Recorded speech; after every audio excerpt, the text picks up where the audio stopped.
My vegan daughter protested at the steakhouse where I work, so I served her steak for dinner. Megan stood outside my workplace with a giant sign, "My dad murders animals here." 20 customers watched my 17-year-old daughter scream about animal cruelty while filming herself. He brings home dead flesh. He profits from suffering. Several families left mid-meal. My manager yanked me into his office. "Control your kid, or you're fired." 6 months ago, Megan went vegan and made it everyone's problem. We accommodated everything: vegan dinners twice weekly, separate groceries, even bought her a mini fridge because she wouldn't store food near our corpse meat. But my job at the steakhouse? Unforgivable. I've worked there 10 years. It pays our mortgage, her college fund, her vegan groceries. Didn't matter. "You almost cost me my job," I told her at home. "Good. Maybe you'll find ethical work. This job pays for your food, your clothes, everything." She rolled her eyes. I never asked to be born into a murder family. That night was our scheduled vegan dinner. Megan came down excited, like nothing happened. 3 ribeye steaks sat on the table. "What is this?" "Dinner. It's vegan night." "Not anymore. You protested my job? You eat what my job provides. This is abuse." "No, this is consequence." My wife stayed silent. She'd been pushed too far by Megan's behavior too. Megan threw her plate in the trash, steak and all. "You're both monsters. You know what's monstrous? Trying to destroy your father's livelihood because you watched some Netflix documentary. Animals are dying. And if I lose my job, we're homeless. But I guess that doesn't matter if the cows are happy." She ran upstairs, posted about her abusive carnist parents, forcing meat on her. Her vegan friends suggested calling CPS. The next morning, she made peanut butter toast. "Where's your expensive vegan bacon?" I asked. "We're out. Better get a job to buy more." "Oh wait, the vegan place downtown closed. No customers." She glared. "This isn't over." "You're right. Tonight's pork chops." When she came home, we'd donated her mini fridge to Goodwill. Her oat milk now sat next to our regular milk. Her veggie burgers touched our ground beef. This is psychological warfare. This is reality. You live in a house funded by a steakhouse. She's eaten only peanut butter sandwiches since, refusing family dinners. Fine by me. We can finally eat without being called murderers. Yesterday she tried again, bringing 3 vegan friends to the steakhouse during my shift. They sat in my section, ordered waters, and started reading slaughterhouse statistics loudly to other tables. Security removed them. My manager gave me my final warning. Last night, I found Megan packing a bag. "Running away?" I asked. "Moving out. Rebecca's parents said I can stay there. They're ethical vegans who understand." "Rebecca, whose dad owns the leather shop." She paused. "That's different." "Right. Dead cows for jackets is ethical. Dead cows for food isn't. I'm leaving tomorrow. Good luck. You're still 17. I'll report you as a runaway. Mom will let me go." My wife appeared in the doorway. "Actually, I won't." Megan looked betrayed. "You're taking his side?" "There are no sides. You're our daughter, but you've been incredibly cruel to us." "I'm standing up for beliefs. You're attacking the people who love you most." This morning, Megan was gone. Her room empty except for a note. "I'm 18 in 2 months. The second I am, I'm gone forever. Enjoy your blood money." My wife cried. I felt numb. We'd driven away our only child over dietary choices that spiraled into extremism. Then my phone rang. Unknown number. "Mr. Jackson? This is Officer Davis. We have your daughter at the station." "Is she hurt?" "No, but she's in trouble. She and several friends broke into Riverside Farms last night. They released 40 cattle onto the highway. 3 car accidents. 1 person's in critical condition." My stomach dropped. "She's being charged with felony trespassing, destruction of property, and reckless endangerment. If the injured person dies, it becomes manslaughter." "Where is she now?" "Holding cell. She's asking for you." I drove to the station in silence. Found Megan behind bars, no longer the righteous warrior, just a scared kid who'd gone too far. "Dad, I didn't mean for anyone to get hurt. We were saving the cows. You might have killed a human being. The cows were going to die anyway. And now someone's mother might die because you decided you were judge and jury." The officer approached. "The victim just went into surgery. If they don't make it, your daughter's looking at 15 years. Megan started sobbing. "Dad, please, I need help." I looked at my daughter, the girl who called me a murderer daily, who tried to destroy my job, who chose cows over her family. "You wanted to be treated like an adult with adult convictions. This is what that looks like." The officer's phone rang. He answered, his face grave. The victim didn't make it. I couldn't move. My legs felt like concrete blocks stuck to the police station floor. Megan's face went completely white behind those bars, like someone drained all the blood out of her in 2 seconds. Her mouth opened, but no sound came out at first. Then she started breathing really fast, these short, gasping breaths that got faster and faster. Her hands grabbed the bars and her knuckles turned white. The confident activist who protested my workplace was gone. What I saw was a terrified kid who just realized she might have killed someone. Officer Torres stepped closer to the cell.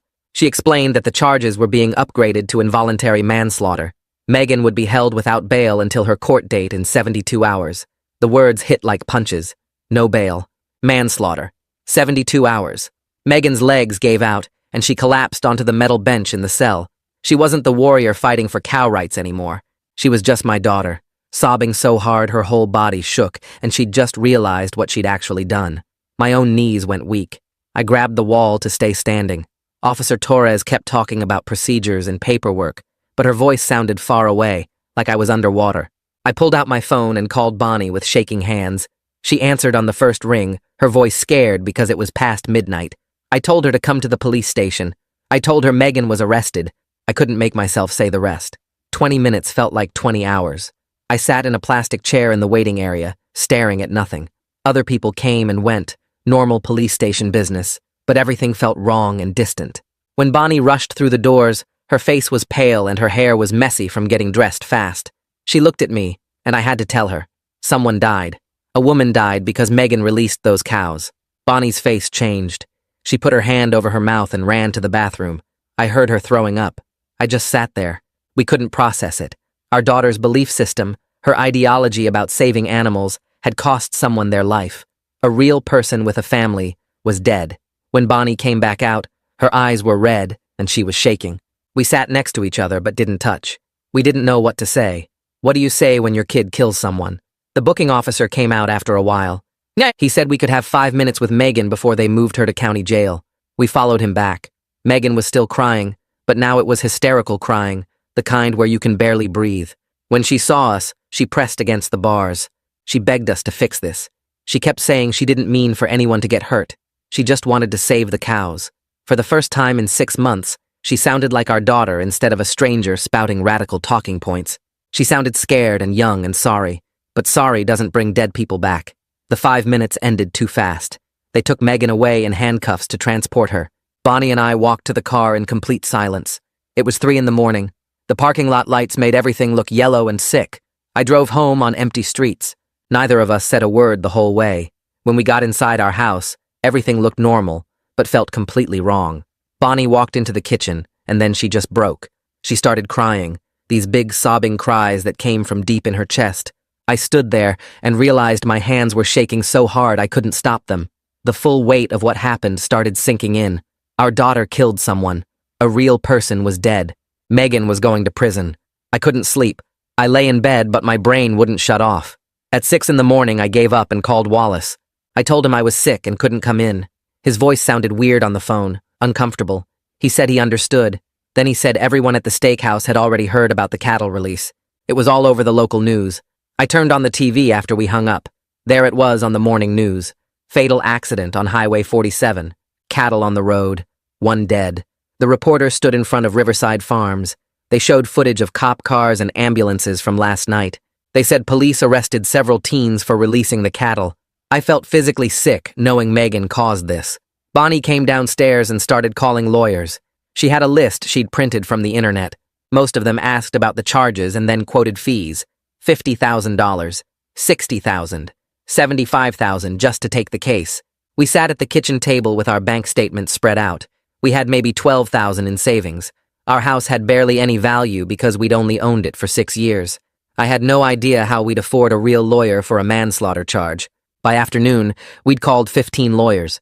Most were too expensive or wouldn't take the case. Then we found Barnaby Shepard.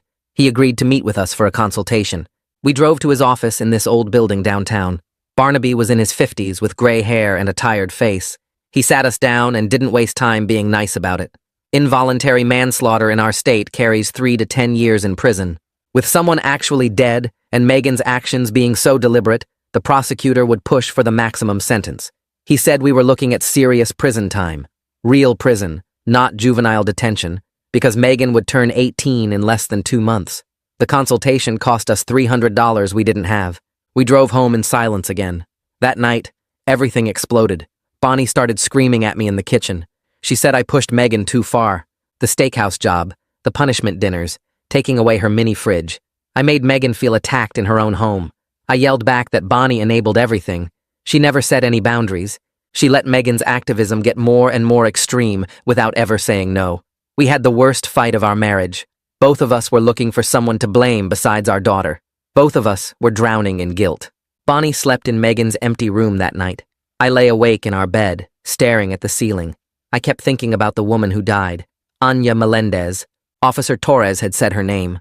I didn't know anything about her except that Megan's actions killed her. Was she young or old? Did she have kids? What was she doing on that highway at night? The guilt crushed down on my chest until I could barely breathe.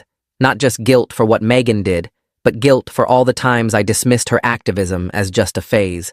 I saw the signs that she was getting radicalized.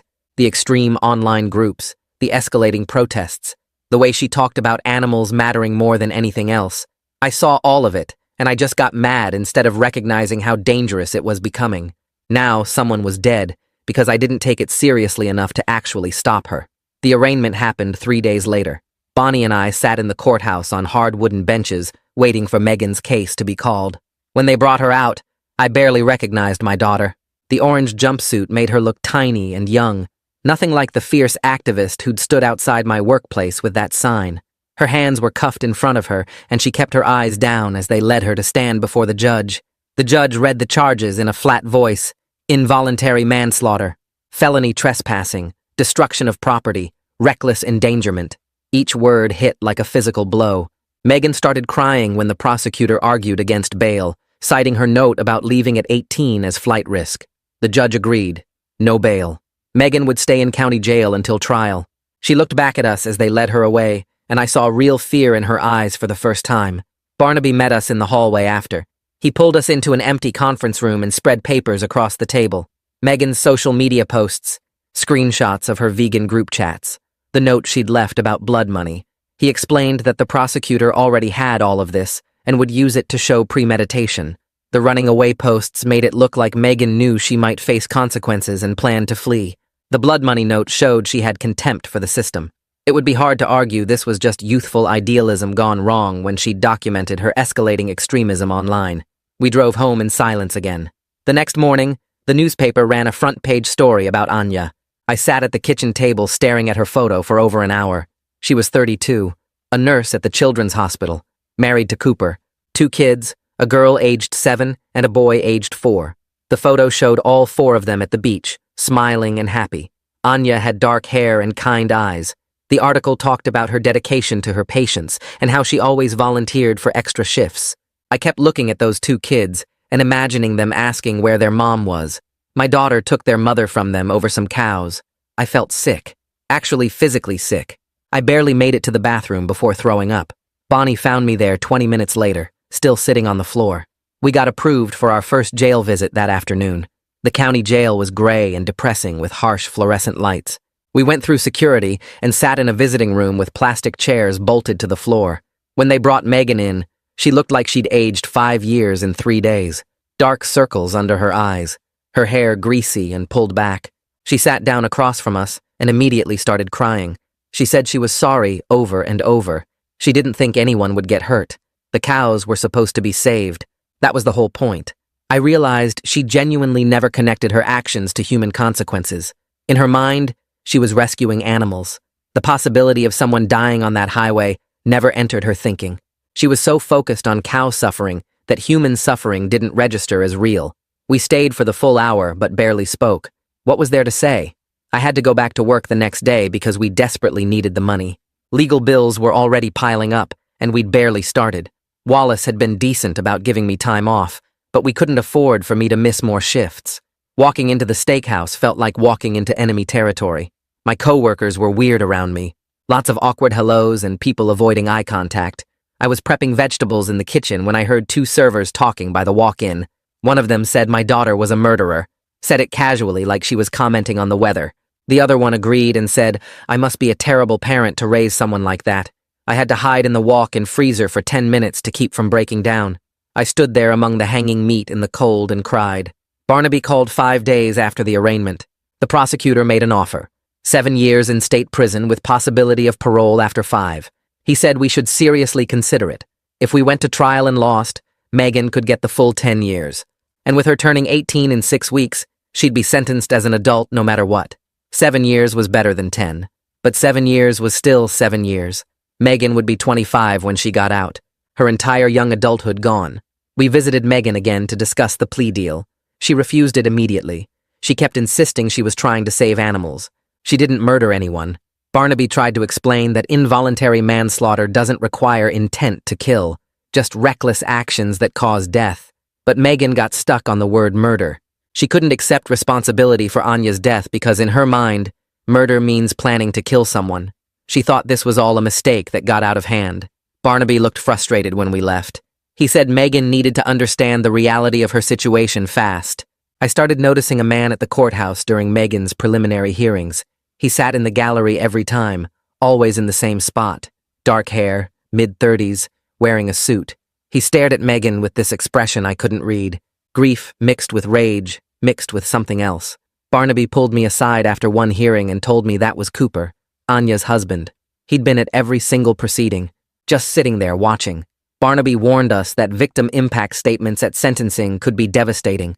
The prosecutor would absolutely use the family's pain to push for maximum punishment. Having Cooper there was a constant reminder of what Megan took from him. Bonnie started falling apart. She couldn't sleep. She'd wake up gasping from panic attacks in the middle of the night. She kept seeing images of Anya's kids without their mother. Our doctor prescribed anxiety medication, but it barely helped. Bonnie started seeing a therapist twice a week. Our marriage was hanging by a thread. We processed guilt and blame differently. I threw myself into work and tried to stay busy. Bonnie wanted to talk about everything constantly. We barely spoke beyond discussing Megan's case. We'd eat dinner in silence and then go to separate rooms. 3 weeks after Megan's arrest, the police arrested Kellen. He was one of the other kids who'd been at Riverside that night. Apparently, he'd been bragging about it online, and someone reported him. Barnaby called to tell us. Kellen took a plea deal immediately. Probation and community service in exchange for testifying against Megan. Barnaby said this was very bad for us. It meant the prosecutor had a cooperative witness who could describe exactly what happened that night and confirm Megan's role in planning it. Our case just got significantly harder. Barnaby called 2 days later and said he had copies of the discovery materials. I drove to his office, and he handed me a thick folder with printouts of Megan's online group chats. I sat in his conference room and started reading. The messages went back 6 months, right when Megan first went vegan. Adult activists with usernames like Freedom Fighter and Animal Warrior were posting constantly about direct action and liberation. They shared guides on how to break into farms. They posted videos of other activists releasing animals. And they kept pushing the teenagers in the group to take action, saying that real activists don't just talk, they do. One message from someone named Evan said that laws protecting animal agriculture were immoral and breaking them was a moral duty. Another from a woman calling herself Sage said that anyone who wasn't willing to risk arrest didn't actually care about animals. I read through hundreds of messages where these grown adults encouraged kids to commit crimes. My hands shook holding the papers. These people radicalized my daughter. They took her idealism and twisted it into something dangerous. They made her think breaking into a farm and releasing cattle onto a highway was heroic instead of reckless. I wanted to find every single one of them and make them face what they'd done. Barnaby said the prosecutor was considering charges against some of the adult organizers, but it wouldn't help Megan's case. She still made the choice to go to Riverside that night. The next morning, Wallace called me into his office at the steakhouse. He looked uncomfortable, kept adjusting papers on his desk. Corporate had concerns about the publicity, he said. The story was getting picked up by news outlets. People were leaving bad reviews online mentioning my daughter. He wasn't firing me, but he was reducing my hours to part-time until things settled down. I'd work 3 shifts a week instead of 5. The cut would drop my income by 40%. I asked when things might settle down and Wallace just shrugged. I walked out of his office doing math in my head. 40% less income right when we needed money most for Barnaby's fees and court costs. We were already draining our savings. Now we'd drain them faster. Bonnie picked up extra shifts at her retail job to try compensating for my lost hours. She started working 6 days a week, coming home at 9 or 10 at night. I'd see her kick off her shoes in the entryway, her feet swollen and her face exhausted. We were both running on empty, barely sleeping, eating whatever was quick and easy. Our house felt like a tomb with Megan's empty room upstairs. Neither of us could bring ourselves to go in there. We ate silent dinners that tasted like ash. Everything reminded us of our daughter in jail. The vegan cookbooks on the shelf, her jacket still hanging by the door, the mini fridge space in the garage where we'd put her separate groceries. I'd find Bonnie sometimes just standing in the hallway staring at Megan's closed bedroom door, and I didn't know what to say to make anything better. Barnaby arranged for a forensic psychologist to evaluate Megan. The defense strategy was to show she'd been manipulated by older activists and didn't fully understand consequences. The psychologist spent 3 hours with Megan at the jail, then wrote up a report. Barnaby called to go over the findings. The report said Megan showed signs of ideological radicalization similar to cult indoctrination. She'd been systematically exposed to escalating extremist rhetoric that normalized illegal activity. The psychologist noted that Megan's age and developmental stage made her particularly vulnerable to this kind of manipulation. But then came the part that hurt our case. The report also said Megan was intelligent and capable of understanding that releasing large animals onto a highway at night was dangerous. She knew there was risk of harm. She chose to do it anyway because she'd been convinced that animal liberation justified that risk. So the evaluation was a mixed bag. It showed she'd been radicalized but didn't prove she lacked criminal responsibility. I found out about Anya's memorial service from the newspaper. It was being held at the children's hospital where she'd worked. I didn't tell Bonnie or Barnaby I was going. I just got in my car and drove there. The chapel was packed with nurses, doctors, families. I slipped into the back row and tried to make myself small. People got up and told stories about Anya, how she always volunteered for the hardest shifts, how she'd stay late to comfort scared kids, how she organized the hospital toy drive every Christmas, how she remembered every patient's name and their siblings' names too. A doctor said Anya had this way of making frightened children feel safe just by being in the room. Her best friend from nursing school talked about how Anya had wanted to be a nurse since she was 8 years old, after a nurse helped her through a scary hospital stay. Every story made it more real that my daughter took this person away from the world. Then I saw Cooper in the front row with 2 little girls on either side of him. The older one was crying into his shoulder.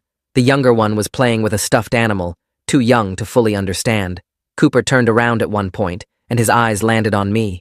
His face went from grief to pure rage in a second. He started to stand up, but an older woman next to him, probably Anya's mother, put her hand on his arm and said something. He sat back down, but kept staring at me with this look of absolute hatred. I sat through the whole service listening to what a kind, dedicated nurse and mother Anya had been. When it ended, I left quickly through a side door. I sat in my car in the parking lot and cried for the first time since Megan's arrest. Not for us, not for Megan, but for Anya and her family, and everything they'd lost. Megan turned 18 in county jail. Bonnie and I brought her a small cake during visitation, vanilla with pink frosting because that used to be her favorite. We had to get special permission, and the guards inspected it thoroughly before letting us bring it in. Megan came out to the visitation room and she looked terrible. She'd lost maybe 15 pounds. Her cheeks were hollow, and she had dark circles under her eyes like she hadn't slept in weeks. Her jail uniform hung loose on her frame. She tried to smile when she saw the cake but couldn't eat any of it. Her hands shook too much. She whispered that the other inmates called her the cow killer. Some of them thought it was funny. Others were angry because one woman's cousin had been in one of the cars that crashed. Megan said she was terrified of what actual prison would be like if she got convicted. County jail was bad enough, but everyone said state prison was so much worse. She asked if there was any chance she wouldn't have to go to prison, and Bonnie and I couldn't lie to her. The best case scenario was still years behind bars. We sang Happy Birthday quietly, and Megan cried through the whole song. Rebecca's parents released a statement to the local media the next week. The ethical vegans who'd offered to take Megan in now wanted everyone to know they condemned her actions. They said they had no idea she was planning something so dangerous. They supported peaceful activism only. They were deeply sorry for Anya's family. The statement made the news and got shared all over social media. The online vegan community Megan had been part of completely fractured. Some people were defending her, calling her a martyr for the cause, and saying Anya's death was a tragic accident, but didn't change the fact that animals needed liberation. Others were denouncing Megan, saying she'd given animal rights activism a terrible name and set the movement back years with her reckless behavior. Megan saw all of it because other inmates would tell her about things they'd seen online. She felt completely abandoned by the community she'd sacrificed everything for. The adults who'd encouraged her to take direct action were nowhere to be found, now that she was facing real consequences. The prosecutor filed a motion to introduce evidence of Megan's protests at my workplace. The argument was that it showed a pattern of escalating illegal behavior and disregard for how her actions affected others. Barnaby fought the motion hard, saying the protests were irrelevant to the charges and would only prejudice the jury against Megan, but the judge ruled in the prosecutor's favor. Now the jury would hear about how Megan had harassed me at work, disrupted business, brought her friends to cause problems, and tried to get me fired. It made her look even more reckless and self-centered, someone who cared more about her ideology than about the people around her, even her own father. Barnaby said this was a significant blow to our defense strategy. Bonnie and I started marriage counseling because we were barely functioning as a couple. We'd gone from partners to strangers living in the same house. The therapist was a woman in her 50s who specialized in families in crisis. She had us each talk about how we were handling everything. Bonnie said she felt like she was drowning and couldn't breathe. I said I felt numb most of the time. The therapist helped us see that we were both drowning in guilt. I was guilty about being too harsh with the punishment dinners and the way I'd handled Megan's activism. Bonnie was guilty about being too permissive and not setting boundaries earlier. But instead of the guilt bringing us together, it was tearing us apart. We were each so consumed by our own guilt that we couldn't support each other. The therapist gave us homework about communicating and being present with each other. It felt impossible, but we had to try. 2 weeks later, I got a letter forwarded through Barnaby. It was from Cooper's attorney. Cooper wanted to meet with me face-to-face before the trial. Barnaby strongly advised against it. He said nothing good could come from that meeting. Cooper was angry and grieving, and there was no telling what might happen. But I told Barnaby I was going to do it anyway. I felt like I owed it to Anya's family to let them express their pain directly to me, to let Cooper say whatever he needed to say. Barnaby made me sign a waiver acknowledging I was going against legal advice. He set up the meeting for the following week at his office with him present. I didn't tell Bonnie because I knew she'd try to stop me. I just knew I had to face Cooper and whatever he needed to say to me about what my daughter had done to his wife. I arrived at Barnaby's office 20 minutes early, my hands shaking so bad I had to grip the steering wheel just to keep them still. The receptionist looked at me with this mix of pity and discomfort that I was getting used to seeing on people's faces, then told me Cooper wasn't there yet. I sat in the waiting area staring at a motivational poster about justice while my stomach churned. When Cooper walked in, he looked smaller than I expected, maybe 5'8" with thinning brown hair and glasses, wearing a wrinkled button-down shirt, like he'd forgotten how to care about normal things. Our eyes met for a second, and I saw this flash of pure hate that made me want to run. But then Barnaby appeared and led us both into a conference room with a long table and uncomfortable chairs. Cooper sat on one side, I sat on the other, and Barnaby positioned himself at the head like a referee. Cooper pulled out his phone without saying anything and started swiping through photos, then turned the screen toward me. 2 little girls, maybe 4 and 7, sitting on a couch with a woman who had dark curly hair and a bright smile. The older girl had her mother's eyes. Cooper swiped again and showed me another photo of the whole family at a beach, the girls building a sandcastle while the woman laughed at something off camera. He kept swiping, showing me birthday parties and Christmas mornings and ordinary moments that would never happen again, and I couldn't look away even though each photo felt like a knife. He finally set the phone down, and his voice came out rough and tired. He told me about their last morning together, how his wife woke up early to make pancakes for the girls before her shift at the hospital, how his youngest daughter spilled syrup on her pajamas and his wife just laughed and cleaned her up without getting mad, how she kissed both girls goodbye and told them she'd bring home ice cream after work, how she kissed him and said she loved him and walked out the door, and that was the last time any of them saw her alive. Cooper's hands were flat on the table, fingers spread wide like he was trying to hold himself together. He asked me how I could raise a daughter who thought cow lives mattered more than human lives, and his voice cracked on the word human. I opened my mouth, but nothing came out because what could I possibly say that wouldn't sound like I was making excuses or minimizing what Megan did? I finally managed to say I was sorry, that I knew sorry meant nothing, but I didn't have anything else, and Cooper's face twisted up. He told me his 7-year-old asked him every night when Mommy was coming home, and he had to explain death to a child who still believed in tooth fairies. He told me his 4-year-old started having accidents at night because she was so scared, waking up screaming for her mother who would never come. He told me his wife was a pediatric nurse who spent her days taking care of other people's children, and now his children didn't have a mother because my daughter decided animals were more important.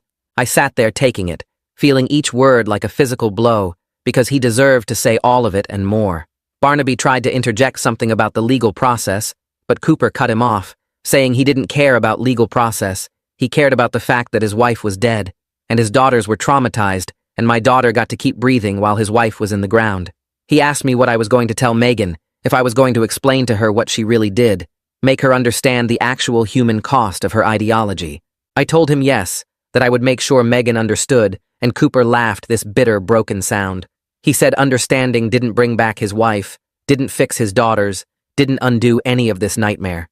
He stood up then, shoving his chair back so hard it hit the wall, and told me he hoped Megan got the maximum sentence because his wife got a death sentence and his daughters got a lifetime sentence of growing up without their mother. He walked out without another word, leaving me sitting there with Barnaby in the silent conference room. Barnaby asked if I was okay, and I told him no, I wasn't okay, and I'd never be okay again. But I needed to go home and talk to Bonnie about the plea deal, because Cooper was right about everything. I drove home in a daze, Cooper's words echoing in my head, along with images of those two little girls who would grow up without their mother. Bonnie was in the kitchen making dinner when I walked in, and she took one look at my face and turned off the stove. I told her I'd met with Cooper, and she went pale, asking what happened. I described the meeting, the photos, what Cooper said about his daughters, and as I talked, Bonnie started crying silently. When I finished, I told her I thought we needed to convince Megan to take the plea deal, that putting Cooper and those little girls through a trial where they'd have to hear every detail of how their mother died felt unbearably cruel. Bonnie's tears stopped, and her face went hard. She asked if I was seriously giving up on our daughter, if I was just going to let them lock her away for years without even fighting. I said I wasn't giving up. I was being realistic about what Megan did and what she deserved, and Bonnie exploded. She yelled that Megan was our child, that we were supposed to protect her no matter what, that she made a terrible mistake, but she didn't deserve to lose her entire life. I yelled back that our daughter killed someone, that she took a mother away from two little girls, and maybe she did deserve to lose years of her life because Anja lost all of hers. Bonnie threw a dish towel at me and screamed that I'd been waiting for an excuse to punish Megan ever since the vegan thing started, that I'd been cruel to her with those punishment dinners, and now I was being cruel again by not fighting for her. I told her she was the one who'd been too soft, who'd enabled Megan's extremism by never setting real boundaries, and if Bonnie had backed me up earlier, maybe Megan wouldn't have felt so entitled to do whatever she wanted. We went back and forth like that for an hour, both of us saying horrible things we'd been holding in for months, all the resentment and blame and guilt pouring out in the worst fight of our marriage. Bonnie finally grabbed her pillow from our bed and said she was sleeping in Megan's room because she couldn't stand to look at me. I let her go, then sat alone in our bedroom staring at the wall until after midnight, feeling like my family was completely shattered and I had no idea how to put the pieces back together. 3 days later, Barnaby called to say the prosecutor had revised the plea offer. We met him at his office, and he explained the new terms: 6 years in state prison with parole possibility after 4, and the prosecutor was willing to make this deal because they wanted to avoid the expense and publicity of a trial. Bonnie and I sat there processing the numbers. 6 years meaning Megan would be 24 when she got out if she served the full sentence, 22 if she made parole. Barnaby said this was actually a decent offer considering the charges, that if we went to trial and lost, Megan could get the full 10 years. He arranged for us to meet with Megan at the county jail to discuss it. When they brought her into the visitation room, she looked thin and exhausted, her hair pulled back in a messy ponytail and dark circles under her eyes. We sat across from her with Barnaby, and he explained the revised plea offer in careful legal terms. Megan listened with her arms wrapped around herself, and when Barnaby finished, she asked what 6 years actually meant. Like, did she understand correctly that she'd be in prison until she was almost 24? Barnaby confirmed that yes, if she served the full sentence without parole, she'd be 23 going on 24 when released. Megan started crying, saying 6 years was her entire adult life so far, that she'd miss everything, college and jobs and normal life, and she still didn't understand why saving animals should cost her everything when she didn't mean to hurt anyone. Bonnie reached across the table to hold Megan's hand, but Megan pulled away. She asked if we were telling her to take the deal, and Bonnie immediately said no, we weren't telling her anything, we just wanted her to understand her options. I stayed quiet, because I knew if I opened my mouth, I'd say she should take it, and that would start another fight with Bonnie. Megan looked at me and asked what I thought, and I told her the truth, that I thought 6 years was less than she deserved, but more than I could stand seeing her serve. She asked what that meant, and I said it meant the choice was hers, but she needed to understand what going to trial would mean for Cooper's family. Megan got defensive, saying she knew what it would mean. She wasn't stupid, but 6 years was also a really long time to lose. Barnaby interrupted to explain that if we went to trial, The prosecutor would bring in victim impact testimony, photos of the family, probably even have the daughters testify, and the jury would see all of that before deciding Megan's fate. Megan went quiet, staring at the table, and finally said she needed time to think about it. We left the jail with nothing decided, Bonnie angry at me for not being more supportive, and me frustrated that Megan still seemed more focused on what she was losing than what she'd taken from others. I couldn't stop thinking about Cooper's daughters, so I went back to the jail 2 days later to visit Megan alone. Bonnie didn't know I was going, and I didn't tell her because I knew she'd try to stop me or insist on coming. The guard brought Megan to the visitation room, and she looked surprised to see just me. I sat down and told her I needed to talk to her about Cooper and his family. Really talk. Not the sanitized version we'd given her before. She started to protest, but I held up my hand and said she was going to listen. I described meeting Cooper in detail, how small and broken he looked, how he showed me photos of his daughters and wife. I told her about the pancakes and the syrup spill and the goodbye kisses, making her see the ordinary morning that became the last morning. I described what Cooper said about explaining death to his 7-year-old, about his 4-year-old wetting the bed from fear, about bedtime when both girls cried for their mother. Megan's face crumpled as I talked, but I didn't stop. I told her that if she went to trial, those little girls would have to come to court and see photos of their mother's accident scene, hear testimony about how she died, watch their father break down on the witness stand. I told her the 7-year-old was old enough to remember the trial forever, to understand that the teenager at the defense table was why her mother was dead. I asked Megan if she could really put those children through that, just to avoid prison time, if her freedom was worth that much more suffering for a family that had already lost everything. Megan was sobbing now, her shoulders shaking, and she said she didn't know. She didn't know what to do. I told her this wasn't about what she wanted anymore. It was about taking responsibility for what she did, and sometimes taking responsibility meant accepting punishment, even when it felt unfair. She looked up at me with red eyes and asked if I hated her. I told her no, I didn't hate her. I loved her, and that's why this was so hard, because I had to watch her face consequences for something she couldn't undo. She was quiet for a long time, then said she'd been selfish, that she'd been so focused on cow suffering that she never thought about human suffering she might cause. She said she kept telling herself the cows were going to die anyway, so saving them was worth any risk, but she never really thought through what those risks were or who might pay the price. She admitted she'd convinced herself that anyone who got hurt by animal liberation was acceptable collateral damage for the greater good, and she saw now how messed up that thinking was. I asked if she meant that, or if she was just saying what I wanted to hear, and she insisted she meant it, that being in jail had given her a lot of time to think, and she was starting to see how her ideology had blinded her to reality. She said she still believed animals deserved better treatment, but she understood now that breaking laws and endangering people wasn't the way to help them. We sat in silence for a minute, then I told her the plea deal was probably the best option, that it gave her a path forward instead of risking 10 years if the trial went badly. She nodded slowly and said she'd think about it seriously this time. A week later, Barnaby called with more news from the prosecutor's office. They were considering filing additional charges against the adult activists who'd organized the cattle release, conspiracy, and contributing to the delinquency of a minor, and they wanted Megan to cooperate. Barnaby explained that if Megan agreed to testify against the adults, providing evidence of how they'd planned the action and recruited her, the prosecutor might be willing to reduce her sentence even further, maybe down to 4 years with parole after 3. We met with Megan at the jail again to discuss this new development.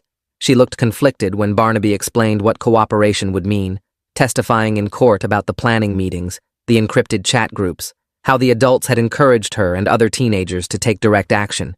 Megan said those people had been her friends. They'd made her feel like she was part of something important, and the idea of turning on them felt wrong. Bonnie pointed out that those friends had abandoned her the second she got arrested, that none of them had visited or even sent letters. Barnaby added that the adults had used her, knowing she was a minor and more vulnerable to legal consequences, and they'd disappeared while she sat in jail facing years in prison. Megan argued that they were all true believers in the cause, that they hadn't used her, they'd all been working together for animal liberation. I asked if those true believers had offered to help pay for her legal defense or support her family, and Megan went quiet. Barnaby explained that the prosecutor had evidence showing the adults had specifically targeted teenagers for recruitment, knowing younger activists would be more passionate and less likely to consider legal consequences. He showed Megan printouts of chat logs where adult members discussed how to radicalize and mobilize teen members, talking about teenagers like they were useful tools for the movement. Megan read through the logs with growing horror, seeing how calculated and manipulative the recruitment had been. One message talked about finding kids with family conflicts who were looking for belonging. Another discussed pushing teens toward illegal actions while adult members stayed safe. Megan asked if she could see more of the evidence, and Barnaby pulled out a thick folder of printouts. She spent 20 minutes reading through conversations she'd never seen, messages between adult activists, planning actions, and deciding which teenagers to involve.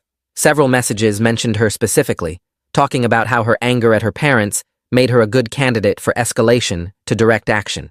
One adult activist had written that Megan was perfect because she was smart enough to plan, but emotional enough to act without overthinking consequences. Reading that broke something in Megan's face. She looked up at us and said she'd been so stupid, thinking these people respected her and valued her commitment, when really they'd just been using her passion as a weapon. She said she'd testify if it meant stopping them from doing this to other kids. Barnaby cautioned that testifying would make her unpopular in the activist community, that she'd probably face backlash online and maybe even threats. Megan said she didn't care anymore, that the activist community had already turned on her anyway, calling her reckless and saying she'd damaged the movement. She told us to work out the deal with the prosecutor, that she'd cooperate fully. The hate mail started arriving at our house about a week after local media published Megan's name and photo. The first letter came in a plain envelope with no return address, just a single page calling us terrible parents who raised a killer. Bonnie opened it at the kitchen table and started shaking, then handed it to me without a word. More letters came over the next few days, some angry, some just sad, all of them blaming us for what Megan did. One person wrote that we should be charged as accessories for not stopping her. Another said we deserved to lose our daughter because we'd clearly failed as parents. A few letters were sympathetic, but most were harsh, and each one felt like proof that the whole community saw us as failures. Then one morning I went out to get the newspaper and found spray paint across our garage door, big red letters spelling murderer's house. I stood there staring at it, feeling sick, knowing the neighbors had probably already seen it. I called in to work and spent 4 hours scrubbing the paint off with chemical remover, my arms aching and my eyes watering from the fumes.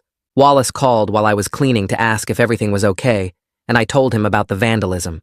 He was quiet for a second, then said corporate was getting calls from protesters threatening to boycott the steakhouse because they employed the father of the cow killer. I asked if I was fired, and Wallace said no, not yet, but I needed to keep my head down and not cause any more problems. After I finished cleaning the garage, I sat on the front steps feeling the weight of community judgment that would follow our family for years. Our neighbors across the street had stopped waving when they saw us. The family next door suddenly had no time to chat. Even the mail carrier looked uncomfortable delivering our mail. I thought about moving, but we couldn't afford it with legal bills piling up, and besides, running away wouldn't change what Megan did. Bonnie came home from work and saw the garage door, still slightly discolored where the paint had been, and she just broke down crying on the front lawn. I helped her inside, and we sat together on the couch, not talking, just trying to survive another day of this nightmare. I started researching online radicalization late one night when I couldn't sleep, typing phrases into search engines about how teenagers get recruited into extreme movements. What I found made me furious. There were whole networks of adult activists who deliberately targeted vulnerable teenagers, using social media and encrypted apps to find kids who were passionate about causes but didn't understand legal consequences. I found articles about other families whose kids had been radicalized, parents describing the same pattern we'd seen with Megan, the sudden personality change, the extreme rhetoric, the rejection of family. I started looking specifically for the vegan activist groups Megan had joined, and I found forum posts and chat logs that had been leaked or archived. I saw adult activists talking about recruitment strategies, discussing how to identify teenagers who were dealing with family conflict or looking for identity and purpose. They called it building the movement, but it looked like manipulation to me. I found posts where adults praised teenagers for taking direct action, encouraging them to escalate from protests to property destruction to animal releases. I found Megan's username in several threads and traced her activity back 6 months, watching how adult activists had slowly normalized illegal activity in her mind. At first, she'd posted questions about legal protests and petition drives.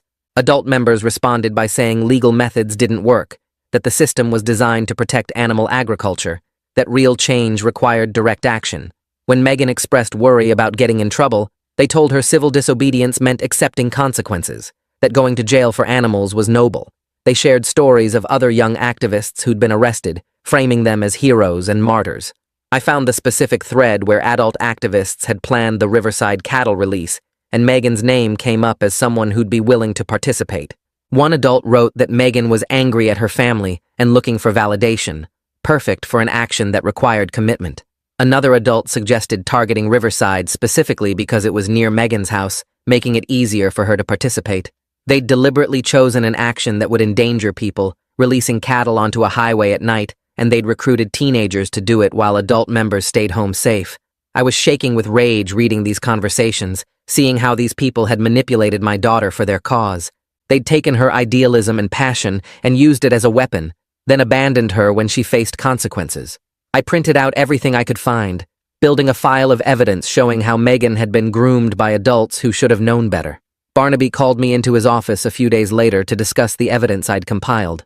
I brought 3 folders worth of printouts, chat logs, forum posts, social media conversations, all of it documenting Megan's radicalization. Barnaby spent an hour going through the material, making notes, and occasionally stopping to read sections more carefully. When he finished, he told me this was exactly what we needed to show the court. He explained that we could use this evidence to demonstrate that while Megan made her own choices, she'd been influenced by adults who deliberately targeted and manipulated her. It wouldn't excuse what she did, but it would provide context, showing she was a teenager groomed by experienced activists who knew how to exploit her idealism. Barnaby said he wanted me to keep documenting everything, to build the most complete picture possible of Megan's radicalization. I spent the next 2 weeks doing nothing but research and documentation.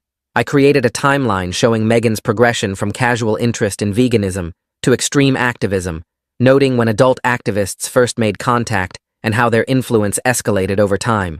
I identified the specific adults who'd recruited her, finding their real names and locations through cross-referencing usernames and profile information. I documented the rhetoric they'd used, the way they'd normalized illegal activity and framed consequences as badges of honor. I found evidence that these same adults had recruited other teenagers for similar actions, creating a pattern of behavior that showed this wasn't an isolated incident. I discovered that one of the adult activists had a previous arrest for animal liberation activities, but had avoided serious charges by cooperating with prosecutors. Another had written articles advocating for property destruction and violence against people who worked in animal agriculture. A third ran a website that provided tutorials on bypassing farm security and releasing animals. As I compiled this evidence, it became clear that while Megan had made her own choices, she'd also been groomed by people who used her idealism as a weapon. These adults had taken a passionate teenager dealing with family conflict and slowly radicalized her, encouraging increasingly extreme actions while staying safely in the background. They'd praised her for protesting my workplace, told her she was brave for disrupting my shift, encouraged her to escalate to direct action. And when she finally took that direct action and someone died, they'd disappeared, leaving her alone to face consequences while they moved on to recruit the next vulnerable teenager. The sentencing hearing came 3 weeks after the plea was finalized. Bonnie and I sat in the courtroom gallery, and I could feel my hands shaking as we waited for proceedings to start. Megan was brought in wearing her orange jumpsuit, looking thin and pale after 5 months in county jail. The courtroom was packed with people I didn't recognize, and then I saw Cooper sitting in the front row with an older woman who must have been Anya's mother. The judge entered and everyone stood, and my legs felt weak as we sat back down. The prosecutor spoke first about the severity of the crime, but I barely heard her words because I was watching Cooper's face, seeing the raw pain there.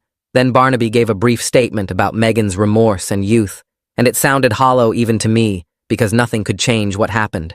The judge asked if there were victim impact statements, and Cooper stood up.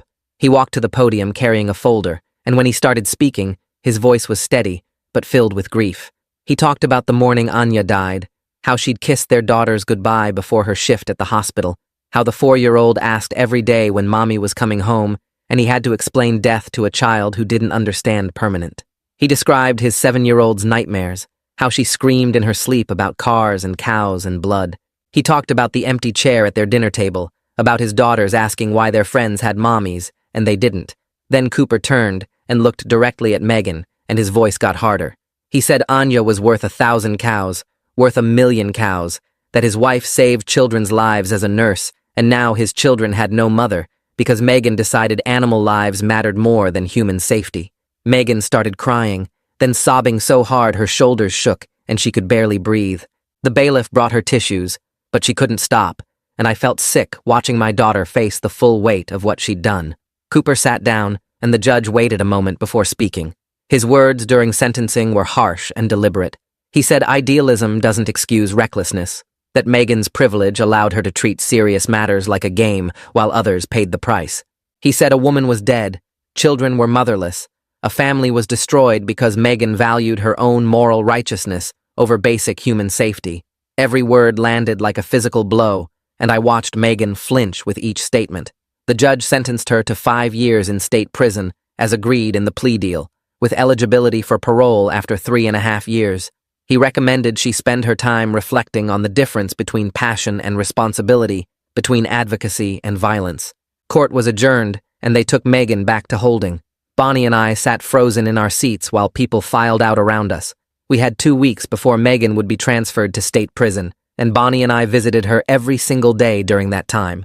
Megan was different now, quieter and more present in conversations instead of defensive. She asked about Cooper's daughters by name, wanted to know their ages and what they liked, as if learning about them made Anya more real to her. The remorse seemed genuine now, not just fear of punishment, but actual grief for what she'd taken from the world. Megan started writing a letter to Cooper and his daughters, working on it for days between our visits. She showed me drafts and asked if certain words sounded right, if her apology was clear enough. I told her honestly that they might never read it, that Cooper had every right to throw it away unopened. She nodded and kept writing anyway, saying she needed to try even if they never saw it. Barnaby came by during one visit and confirmed he'd passed the letter to Cooper's attorney, but he warned us not to expect any response. On Megan's last day at county jail before the transfer, we sat across from her in the visitation room, and she looked scared. She told us she knew she deserved this, that the 5 years were fair given what she'd done. She said she wished she could take it back, that she'd give anything to have Anya alive, even if it meant all the cows died. I believed her, could see the genuine anguish in her face when she said it, but it didn't change anything because Anya was still gone. Those little girls still had no mother, and Megan still had to serve her time. The next morning, they transferred Megan to Women's State Prison 3 hours away. Bonnie and I made the drive 2 days later for our first visit there. The security procedures were intense compared to county jail, with multiple checkpoints and searches and metal detectors. We waited in a large visiting room with other families, and when they brought Megan out in her prison uniform, she looked so small and young. She told us about her cell with 2 other women, about working in the prison kitchen starting at 5 in the morning. This was her life now for the next several years, and the reality of it hit me hard as I looked at her in that room. A month after Megan's transfer, I testified in the trial against the adult activists who organized the cattle release. I brought all the evidence I'd compiled showing how they'd radicalized Megan through online groups. I described the chat logs where they praised her for protesting my workplace, the posts encouraging direct action, the way they'd normalized illegal activity. 3 of them were convicted of conspiracy and reckless endangerment. They got prison sentences ranging from 18 months to 3 years, which felt like inadequate justice, but was something. At least they'd face consequences for manipulating teenagers into dangerous situations. Bonnie struggled deeply with Megan's incarceration in ways I couldn't fully reach. She started attending a support group for families of incarcerated people that met weekly at a church basement. She came home from meetings looking exhausted, but somehow lighter, and eventually told me about other parents there dealing with similar guilt and grief. Slowly, she started to process that we could love Megan while accepting she must face consequences, that these 2 truths could exist together without contradiction. The trial against the activists ended, and media attention finally died down. Wallace called me into his office at the steakhouse and told me my hours were being restored to full time. He said quietly that he was sorry for what our family went through, and I just nodded because I didn't trust myself to speak. Work became my escape after that, the familiar routine of cooking steaks oddly comforting after months of chaos and grief. 6 months into Megan's sentence, we established a routine of visiting twice monthly and weekly phone calls on Thursday evenings. Megan told us she was adjusting to prison life, that she'd started taking college courses through a prison education program. She was studying environmental science, but with a new focus on policy and ethics rather than radical activism. She talked about learning proper channels for change, about understanding systems instead of just fighting against them. One Thursday evening, Barnaby called instead of Megan. Cooper's attorney had contacted him about a wrongful death civil suit against Megan, which we'd been expecting. Barnaby explained that we had no real assets to speak of, just our modest house with barely any equity. But Cooper deserved the right to pursue the suit, and Barnaby would help us navigate the process with as much dignity as possible. He mentioned we'd likely need to declare bankruptcy eventually, but that was a problem for another day. 2 months after the civil suit discussion, I found myself sitting in a community center conference room with 12 other parents, all of us there because our kids had been radicalized by online groups. The organization was called Parents Against Extremism, and they ran monthly education sessions to help families recognize warning signs before things went too far. The facilitator asked if anyone wanted to share their story, and I raised my hand because staying silent felt like letting Megan's mistakes be meaningless. I told them about the vegan activism that started reasonable and spiraled into breaking laws, about the online groups that normalized illegal activity, about missing the signs until it was too late and someone died. Several parents cried hearing about Anya, and afterward 3 of them came up to thank me for being honest about how bad it could get. One father showed me his son's chat logs that looked exactly like Megan's from a year ago, and I helped him identify the manipulation tactics the adult activists were using. Driving home that night, I felt something I hadn't felt in months, like maybe all this pain could prevent another family from going through the same thing. Bonnie and I celebrated our 20th wedding anniversary on a Tuesday evening in our living room with takeout Chinese food and a bottle of wine we couldn't really afford. We didn't go out because we were too tired and too broke, and honestly, neither of us wanted to be around other people. Bonnie looked different to me that night, older, but also stronger somehow, like she'd been broken down and rebuilt into someone tougher. I probably looked the same to her. We talked about the early years when Megan was little, back when our biggest worry was whether she'd get into the right preschool, and we laughed at how stupid those concerns seemed now. We didn't say it out loud, but we both knew we'd survived something that destroyed most marriages, and there was weird strength in that, even though we were still hurting. Bonnie fell asleep on the couch around 10, and I covered her with a blanket and sat there watching her breathe, grateful we were still together, even if we'd never be the same people we were before. 3 weeks later, my phone rang during my lunch break at the steakhouse, and Megan's voice on the other end was quiet and sad. She told me it was Anya's birthday, that she would have been 33 today, and Megan spent the whole morning thinking about Anya's daughters and what they were going through without their mom. Her therapist in prison had her writing letters to Anja that she'd never send, just processing all the guilt and remorse, and Megan said it was the hardest thing she'd ever done, but also necessary. She described writing about the night of the cattle release, about the moment she realized someone died, about wishing she could take it all back, even if it meant the cows died instead. I listened without interrupting because this was the first time Megan talked about Anja as a real person, instead of just a terrible consequence, and I could hear in her voice that the remorse went deeper than just wanting to avoid punishment. When we hung up, I sat in my car in the parking lot for 20 minutes before going back to work. The first parole board review happened exactly 1 year after sentencing, and Bonnie and I drove to the prison to sit in the waiting area during Megan's hearing. We couldn't go in with her, so we just waited and hoped. Barnaby had explained this was routine, and she'd definitely be denied because it was too early, but the board would note her progress for future consideration. When Megan came out 2 hours later, she looked disappointed, but not surprised. The board denied parole as expected, but they'd commented on her good behavior, her college courses, and her genuine remorse in their notes. They said these factors would help when she was eligible for actual parole consideration in 2.5 more years, and while it wasn't the answer we wanted, it was something. Megan hugged us both in the visitation room and said she'd keep working on herself, keep taking classes, keep trying to be better than the person who released those cows. 4 months after that, I sat in a circle of chairs in a neutral meeting room with Cooper Ryan, a trained mediator, and 2 silent observers from the Restorative Justice Program. My hands shook the entire time. The mediator explained the process, how this was about acknowledgement and understanding rather than forgiveness or reconciliation, and then she asked Cooper to speak first. He talked about Anya, about their life together, about the hole her death left in their family that would never be filled. He looked at me and said he needed to see that Megan's family was suffering too, that we weren't monsters who didn't care about what happened. I told him about the guilt that woke me up every night, about loving my daughter while hating what she did, about knowing no amount of suffering on our part would bring Anya back.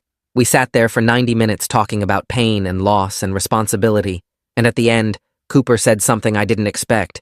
He said he'd never be okay with what happened, and we'd never be okay with each other, but there was a small measure of acknowledgement between us now that we were both human beings destroyed by the same tragedy. We didn't shake hands when we left, but we nodded at each other, and that tiny gesture felt massive. Bonnie started her facilitator training for the family support group 2 weeks later, attending workshops every Saturday morning for 8 weeks. She came home from the first session energized in a way I hadn't seen in over a year, talking about communication techniques and how to help parents process guilt without drowning in it. She practiced her facilitation skills on me, which felt weird at first, but actually helped us talk about things we'd been avoiding. By week 6, she was co-leading a session with an experienced facilitator, and I sat in the back, watching her help a mother whose son was in prison for armed robbery work, through her shame. Bonnie had found purpose in transforming her pain into support for others, and I watched her come back to life in small ways, laughing again sometimes, sleeping better, looking forward to Saturdays instead of dreading everything. The letter from Megan arrived on a Thursday, 3 pages of her neat handwriting describing her new role mentoring younger inmates. She'd been matched with a 19-year-old girl who got radicalized by an online conspiracy group and committed arson, and Megan was helping her recognize the manipulation tactics and thought patterns that led to destructive choices. Megan wrote about teaching this girl to question extreme rhetoric, to think about consequences before acting, to separate genuine beliefs from cult-like indoctrination. She said she wanted to work in intervention programs for at-risk youth after her release, using her experience to prevent others from making similar mistakes. And for the first time, I could see a real path forward for her, beyond just serving time. She wasn't just surviving prison, she was building something meaningful from the wreckage of her choices. 2 years into Megan's sentence, Cooper's attorney called with the settlement terms.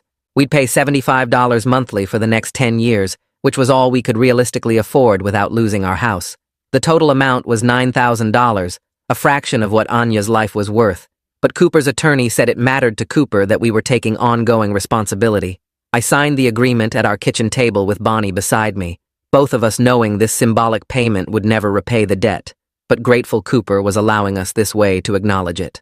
The first payment went out the next week, and every month after that when I wrote the check, I thought about Anja and her daughters and the life Megan took from them. The family therapy sessions at the prison started 3 months later, meeting twice monthly in a small counseling room with a therapist who specialized in incarcerated family relationships. The first session was awkward and painful, all of us sitting stiffly and struggling to talk honestly, but the therapist was patient and skilled, helping us understand that Megan was genuinely changed by her experience, that the remorse was real and deep and permanent.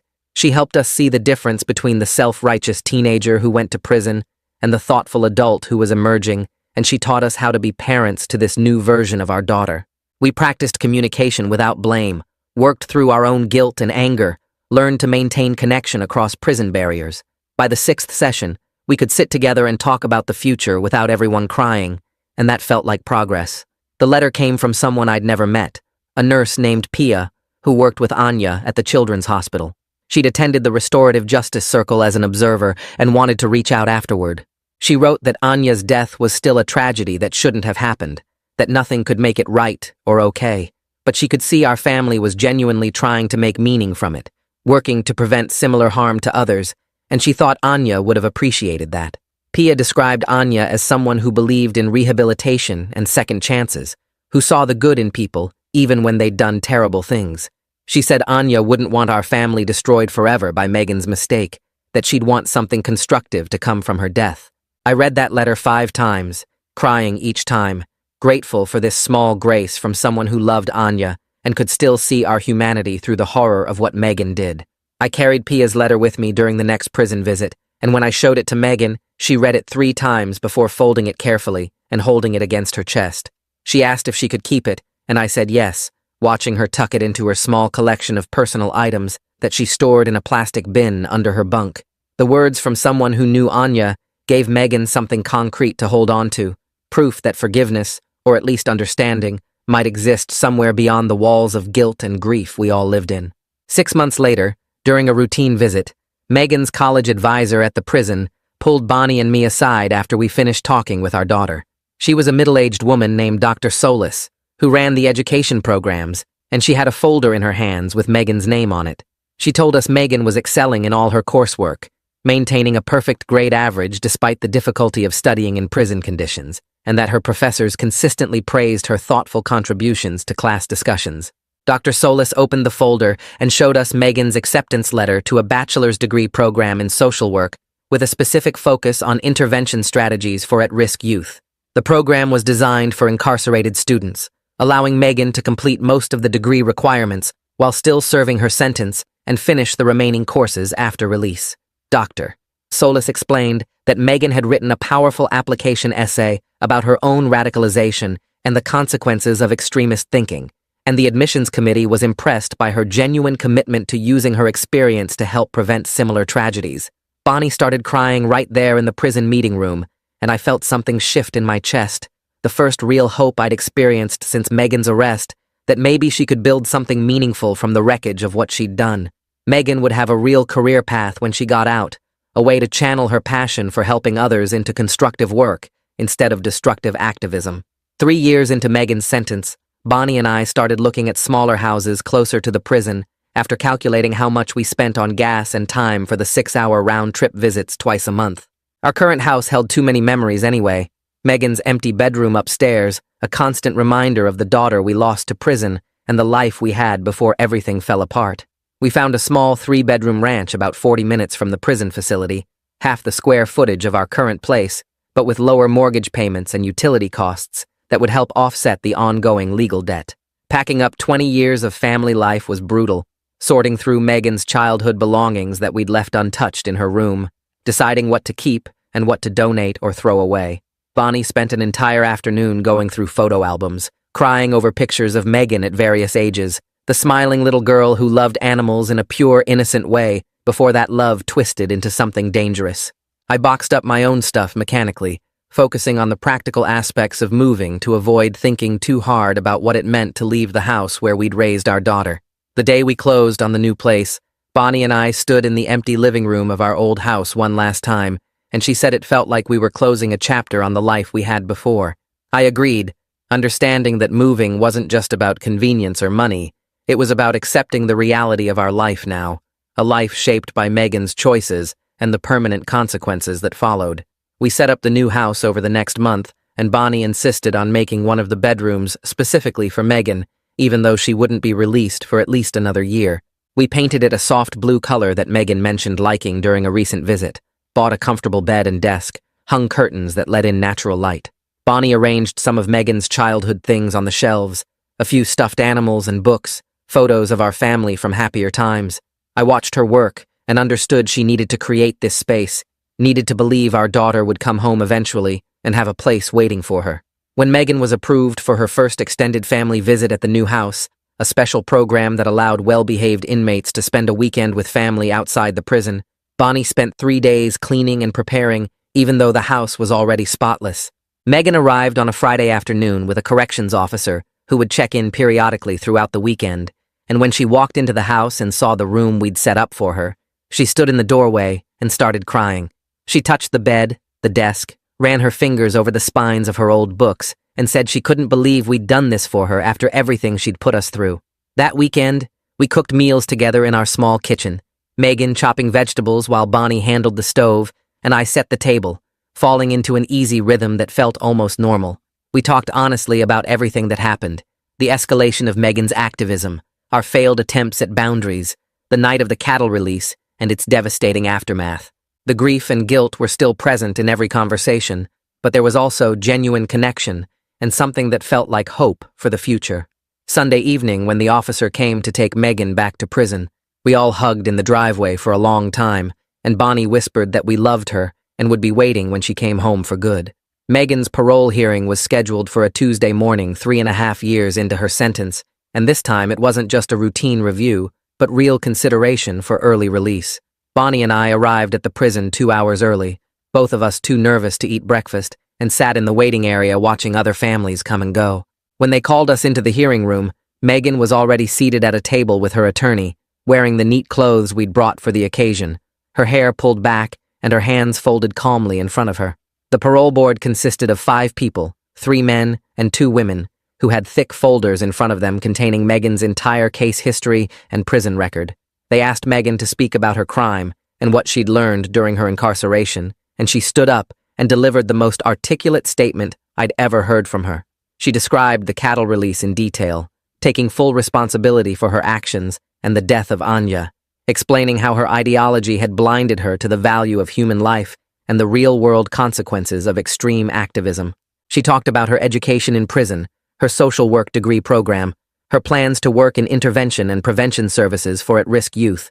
She acknowledged that nothing she did could bring Anya back or heal the pain she caused Cooper and his daughters, but she was committed to spending the rest of her life trying to prevent other young people from making similar devastating mistakes. The board members asked tough questions about her remorse, her understanding of victim impact, her concrete plans for reintegration into society. Megan answered each one thoughtfully and honestly, never making excuses, always bringing the conversation back to her responsibility and her commitment to making amends through meaningful work. After 40 minutes of questioning, the board dismissed us to deliberate, and we waited in the hallway for an hour that felt like days. When they called us back in, the chairwoman announced that the board was granting parole with strict conditions, including continued therapy, 200 hours of community service, and regular check-ins with a parole officer for the next 5 years. Megan would be released in 2 months after completing the transition program. Bonnie grabbed my hand so hard I thought she might break my fingers, and Megan sat perfectly still for a moment before tears started running down her face. The 2 months between parole approval and actual release moved in a strange combination of rushing forward and dragging slowly. Bonnie and I helped Megan apply for jobs in social services, reaching out to the contacts Dr. Solis provided from the prison education program and connecting with parole resources that assisted with employment placement. Megan had several phone interviews from prison and eventually secured a position at a nonprofit youth intervention organization that specifically worked with teenagers showing signs of radicalization or extremist thinking. Her supervisor knew her full history and said during the final interview that Megan's lived experience made her uniquely qualified to reach kids heading down dangerous paths. We also worked on practical reintegration details, setting up a bank account for Megan, getting her a new phone, buying clothes appropriate for professional work. Megan was nervous, but also genuinely ready, telling us during one visit that she wasn't the same self-righteous teenager who went into prison, that she understood consequences now in a way she never had before. She said she was scared of failing, of disappointing us, or letting down the people who believed in her rehabilitation, but she was also determined to prove that her transformation was real and lasting. Bonnie kept a countdown calendar on the kitchen wall, crossing off each day, and I watched my wife slowly relax as release day approached, the constant tension she'd carried for 3.5 years finally beginning to ease. Release day was a Tuesday morning in early September, and Bonnie and I drove to the prison at dawn to be there when the gates opened. We waited in the parking lot with other families picking up released inmates, everyone quiet and tense with anticipation. At 8 o'clock, the release door opened and inmates started coming out in small groups, and then we saw Megan walking toward us in regular clothes, carrying a small bag of belongings. She looked different in civilian clothing, older and more serious, and when she reached us, she dropped the bag, and we all hugged in the parking lot for a long time, all of us crying. Other families glanced at us, but mostly gave us privacy, understanding the weight of these moments. The drive home was quiet, but peaceful. Megan sitting in the back seat, watching the world pass by the window, like she was seeing it for the first time. She commented on small things, trees and buildings and people walking dogs, ordinary sights that had been absent from her life for years. When we got to the house, Megan walked slowly through each room, touching furniture and walls like she needed to confirm everything was real. She stood in her bedroom doorway for a long moment before going inside, and when she sat on the bed and ran her hands over the soft comforter, she looked at us and said, "It felt like a dream to have privacy and space again." That first night home, we ordered pizza and watched a movie together on the couch. Megan sitting between Bonnie and me, and the simple normalcy of it made me realize how much I'd missed these ordinary moments of family life. 3 months after release, Megan started her job at the youth intervention nonprofit, and I drove her to work the first day because she didn't have a car yet. The organization operated out of a converted house in a neighborhood known for gang activity and poverty, and Megan's role was to meet with teenagers who had been referred by schools, courts, or concerned family members. Her supervisor was a former gang member who'd turned his life around and now dedicated himself to helping kids avoid the mistakes he'd made. Megan came home from her first week exhausted but energized, telling us stories about the kids she was working with and the challenges they faced.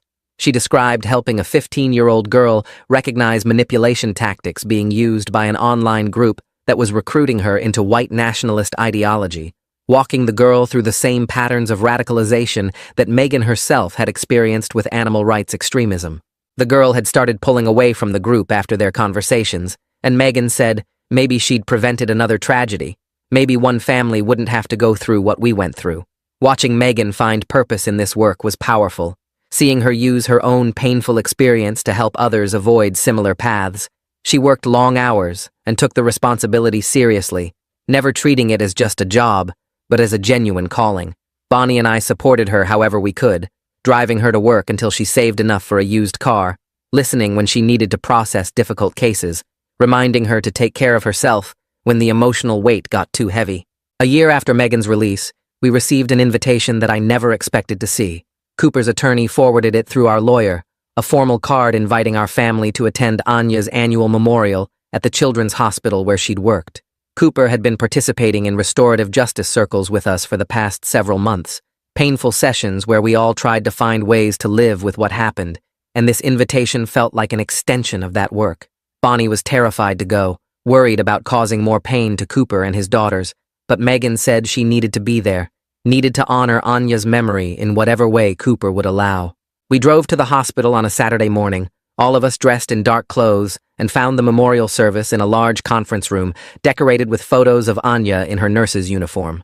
Nurses and families filled the room, people whose lives Anya had touched through her work with sick children, and we stood quietly in the back, listening to story after story about her kindness and dedication.